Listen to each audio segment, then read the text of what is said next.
दीपिका देशपांडे ने लिखा है, नमन गुरुदेव। हम जब थोड़े भी बीमार हो जाते हैं तो हमारा मन नकारात्मक हो जाता है, या मन नकारात्मक होने के कारण हम बीमार होते हैं। कृपया कुछ कहें।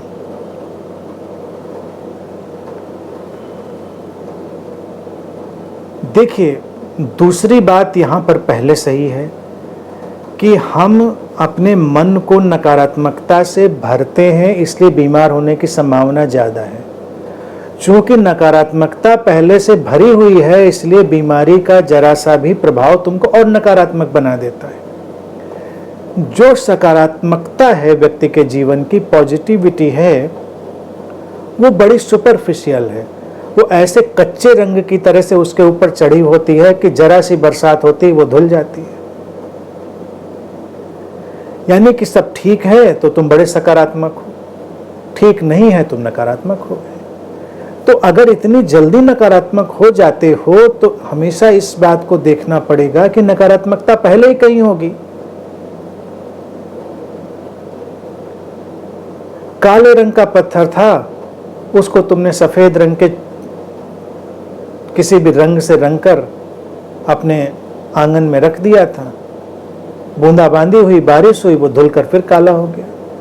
तो हम क्या कहेंगे कि उस बारिश की वजह से ये पत्थर काला हो जाता है? वो काला था पहले से, बस जो ऊपर रंग चढ़ा था वो धुल जाता है। तो हमको क्या करना है?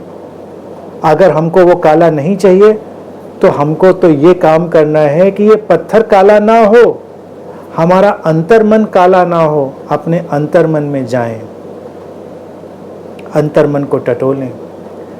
सकारात्मकता पॉजिटिव थिंकिंग जैसी नहीं होती, सब अच्छा होगा, सब बढ़िया होगा, मैं हेल्दी हूँ, मेरे चेहरे से रोशनी फूट रही है, मेरी आंखों से रोशनी फूटे। जो पॉजिटिव थिंकिंग हीलिंग और हेल्थ की सब होती है ना, सब अच्छा अच्छा, जैसे कहते हैं ना, मीठा मीठा गप, कड़वा कड़वा थू, ये वाली पॉजिटिव थिंकिंग नहीं।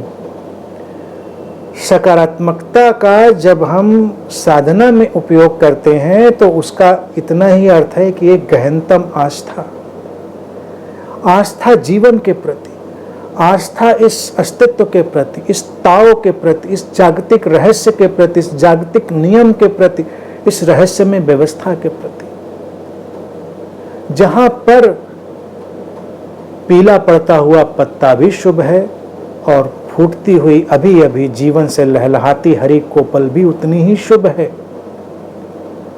तो जब बीमारी आती है, तुम बीमार पड़ते हो तो तुम बहुत पैनिक में नहीं जाते, स्वीकार कर लेते हो, स्वीकार कर लेते हो और तुमसे जो बन पड़ता है उसके लिए करते हो। स्वीकार करने का अर्थ यह नहीं कि अब तुम बीमार होते चले जाओगे, कि तुमको बुखार बढ़ता जा रहा है और तुमको आनंद श्री ने तो कहा तो स्वीकार कर लो, हम ये पैरासीटामॉल क्यों खाएं बुखार उतारने के लिए? डॉक्टर कह रहा है पैरासीटामॉल खा लो, बुखार 105 डिग्री तुम्हारा चढ़ गया है। कहते नहीं, हमने तो स्वीकार कर लिया, पैरासीटामॉल क्यों खाएंगे? अरे तो पैरासीटामॉल भी स्वीकार कर लो ना। स्वीकार तो टोटल है, आया तुमने उसको स्वीकार किया, उसको टैकल करना है तुमने उसको स्वीकार किया। स्वीकार एक कोई सैलो सतही चीज नहीं होती, वो तो एक बड़ी ही व्यापक चीज है जो एक्सेप्टेंस है। तो अपनी बीमारियों को जब तुम स्वीकार करना सीख जाते हो, एक्सेप्ट करना, तो तुम नकारात्मकता से मुक्त होते हो। बीमारी से कोई नकारात्मक नहीं हो जाता। बहुत सारे धार्मिक लोग भी ऐसे ही धार्मिक होते हैं, हे गुरुजी, हे परमात्मा, हे भगवान वगैरह वगैरह, जो भी उनके टर्मिनोलॉजी होती है, बस सब बचाए रखना, ठीक रखना, और जरा सा कुछ हिला सब बेकार है, कोई फायदा नहीं, कुछ नहीं। जरा सा बीमार पड़ गए, क्या फायदा इस ध्यान साधना का, क्या फायदा इस सत्संग का, क्या फायदा इस पूजा पाठ का, इस जो भी प्रक्रिया में वो संलग्न रहे हो, बताइए, हम तो बीमार हो गए। और आजकल के इस पैंडेमिक में तो और भी वो तलवार लटकी है लोगों के सिर पे, क्योंकि कहीं कोई किसी के संपर्क में आए पॉजिटिव हो सकता है। अब यहां पर तो पॉजिटिव ही बड़ा निगेटिव वर्ड हो गया है ना। इस जो वायरस ने तुमको सिखाया है कि पॉजिटिव होना भी कितना निगेटिव होता है। तो वो लोग जो बहुत सतही जिंदगी जीते हैं, वो जरा सी बात में डामाडोल हो जाते हैं। सब बढ़िया बढ़िया चलता रहे जिंदगी में तो सब अच्छा है, क्या फायदा ध्यान साधना तुमने इसलिए करी थी कि सब अच्छा बना रहे, कि तुम्हारे बाल सफ़ेद ना हो, कि तुम्हारे बाल कम ना हो, कि तुम्हारे चेहरे पे झुर्रियाँ ना पड़े, कि कभी तुमको बुखार ना आए, कभी गला खराब ना हो, कभी पेट खराब ना हो। किस लिए ध्यान साधना करी थी? इसलिए करी थी।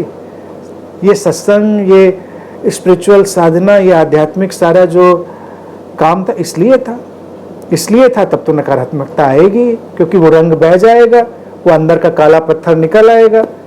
तो पत्थर को रंगना नहीं है, पत्थर को बदल देना है। उस काले कोयले को अपने चेतना के अंदर इतना गहरा दबाएं और इतना उत्ताप अपनी समझ का पैदा करें कि वो हीरे में बदल जाए। और जब वो हीरे में बदल जाएगा तो चाहे साफ पानी बरसे, चाहे पानी में घुलकर कालिख बरसे, हीरा तो हीरा रहेगा। फिर तुम्हें नहीं पता चलेगा इस बात का कि नकारात्मक हो जाते हैं। जो नकारात्मक हो जाते हैं वो नकारात्मक ही हैं। उनके अंदर का जो कोयला है काला, वो कोयला ही है। और जिनका कोयला हीरे में बदल गया है, बीमारी आए, तूफान आए, आंधी आए, क्या फर्क पड़ता है? कोई फर्क नहीं पड़ता। भीतर की समझ के बदलने के साथ तुम्हारे अंतर मन के जो कोयले हैं वो हीरो में बदलते हैं। सकारात्मकता, पॉजिटिव थिंकिंग जैसी सतही चीज नहीं है। मैंने तो एक प्रसिद्ध सकारात्मक लेखक के बारे में पढ़ा था, उसने तो अंत में आत्महत्या कर ली। लोगों को जीवन भर सिखाते सिखाते कि कैसे सकारात्मक रहें, आत्महत्या कर ली। तो उन टीचिंग्स पर तो क्वेश्चन मार्क लगेगा ही कि जो उसके जीवन में काम नहीं कर पाई, दूसरों के जीवन में क्या काम करेंगे। तो पॉजिटिव रहने का अर्थ ये नहीं होता है कि तुम हमेशा उछलते कूदते और हमेशा दांत निकालते हुए घूमते रहो। कभी कभी उदास होना भी पूरी तरह सकारात्मक होता है। उदासी में बुराई क्या है? उदासी एक ठहराव है, कभी कभी ठहरता है, शरीर मन रुकता है, ठीक है, वैसा ही सही, तुम उसको स्वीकार करते हो। फिर उदासी के अपने रंग हैं, उदासी के अपने शेड्स हैं, उसकी अपनी खूबसूरती है।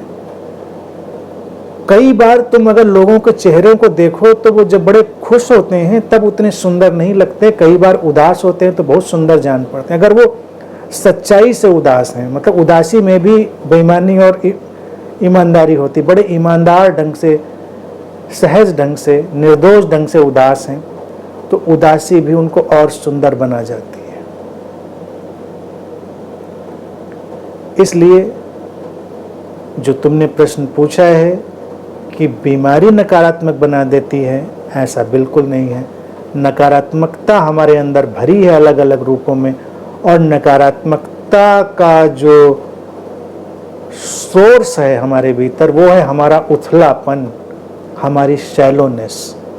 जीवन में हम जितनी उथली मांगे करते हैं उतनी ही ज़्यादा नकारात्मकता हमारे अंदर आती है। तो उथलेपन से हटकर गहराई में जाएं, जीवन के किनारे से हटें, थोड़ा गहरे प्रवेश करें, और फिर एक जागतिक सकारात्मकता, वास्तविक सकारात्मकता तुम्हारे भीतर प्रवेश करेगी, और वो होगी तुम्हारे भीतर के कोयलों के हीरे में बदल जाने से।